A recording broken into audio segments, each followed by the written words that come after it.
નમસ્કાર, હું હર્ષ Rathod, India news ગુજરાતમાં આપનું સ્વાગત છે। સમાચારની શરૂઆત કરીશું રાજકોટથી। રાજકોટ મહાનગરપાલિકાની બેધ્યાન કામગીરી ફરી એકવાર ચર્ચાનો વિષય બન્યું છે।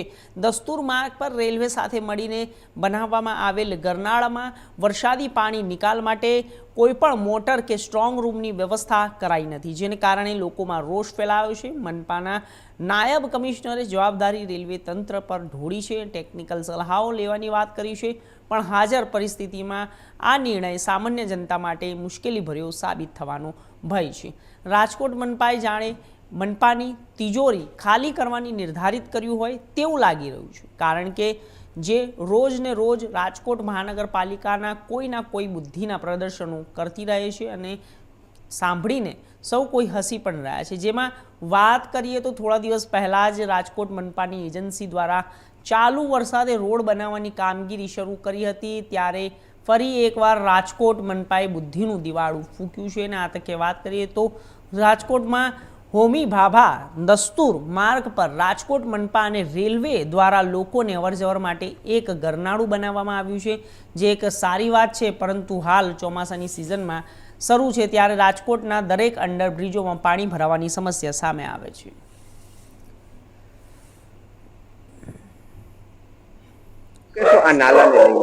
રાજકોટ મહાનગરપાલિકા દ્વારા જે નાલું બનાવવામાં આવ્યું છે કે વરસાદના પાણી માટે નિકાલ માટે સ્ટ્રોંગ રૂમ બનાવવો જોઈએ, એ આપણા એન્જિનિયરો ભૂલથી એને આવડું નાલું બની ગયું ને હવે એને ભૂલ દેખાણી કે આ નાલામાં આપણે સ્ટ્રોંગ રૂમ બનાવેલો નથી, એટલે હાલ અત્યારે નવા સ્ટ્રોંગ રૂમ માટે ટેન્ડર કરશે અને એ દરમિયાન ચોમાસું વીતી જશે અને અત્યારે જે પાણીની હાલત છે કે આ ચોમાસામાં વરસાદ આવે તો અહીંથી આપણે નીકળી શકીએ એવી હાલત છે નહીં। પણ આપણા એન્જિનિયરોને એટલી ખબર નથી કે જ્યારે આપણે આ પાણીનું નાલું બનાવ્યું એ પાણીના નિકાલ માટે બનાવ્યું છે, તો પાણીના નિકાલ માટે મોટર અને સ્ટ્રોંગ રૂમ બનાવવો જોઈએ। એની જગ્યાએ આટલું માત્ર બનાવી અને એને કોર્પોરેશને એવું કહી દીધું કે ના અમે વિકાસ કરી છે, પણ વિકાસ નહીં, આ ખરેખર એન્જિનિયરોની બેદરકારી છે અને આ એન્જિનિયરોને એને ઘર ભેગા કરવા જોઈએ અને એને સસ્પેન્ડ કરવા જોઈએ। દસ્તુર માર્ગ ઉપર જે નાલું બનાવવામાં આવ્યું છે તેમાં એક ઇસ્યુ છે, પાણી નિકાલ માટેની જગ્યા નથી, હકીકત શું છે? એકચ્યુઅલી રેલવે વિભાગ દ્વારા બનાવવામાં આવ્યું હોય, આપણે એને એ ઇન્વોઇસ રેસ કરે એટલે આપણે ડિપોઝિટ એના ત્યાં જમા કરાવી દઈએ। કોઈપણ જગ્યાએથી રેલવે પસાર થતી હોય એના નીચેના નાલાની બનાવવાની સંપૂર્ણ જવાબદારી કે કાયદા મુજબ રેલવે વિભાગ જ બનાવતું હોય। આપણા તરફથી એમને જે અમાઉન્ટ એ લોકો રેસ કરે કે અમને આટલો ખર્ચ થશે એટલા પૈસા આપણે રાજકોટ મહાનગરપાલિકા દ્વારા એના ડિપોઝિટ તરીકે આપતા હોઈએ છીએ। એનું સુપરવિઝનથી માંડી કન્સ્ટ્રક્શનથી માંડી તમામ જિમ્મેદારી રેલવે વિભાગની હોય છે। અત્યારે જે આપે મને પ્રશ્ન પૂછ્યો, પણ અમે માનનીય કમિશનર સાહેબ અને અમે અત્યારે સવારે જ રાઉન્ડમાં ગયા હતા અને એ જે દસ્તુર માર્ગ નીચેનો અંડરબ્રિજ છે એ તૈયાર થઈને રાજકોટ મહાનગરપાલિકાને હજી ઓફિશિયલી સોંપવામાં નથી આવ્યો। અમારી પાસે એક લોકો અમને સોંપી દે ત્યારબાદ અમે એનું ઓપનિંગ મતલબ ચાલુ કરી શકીએ।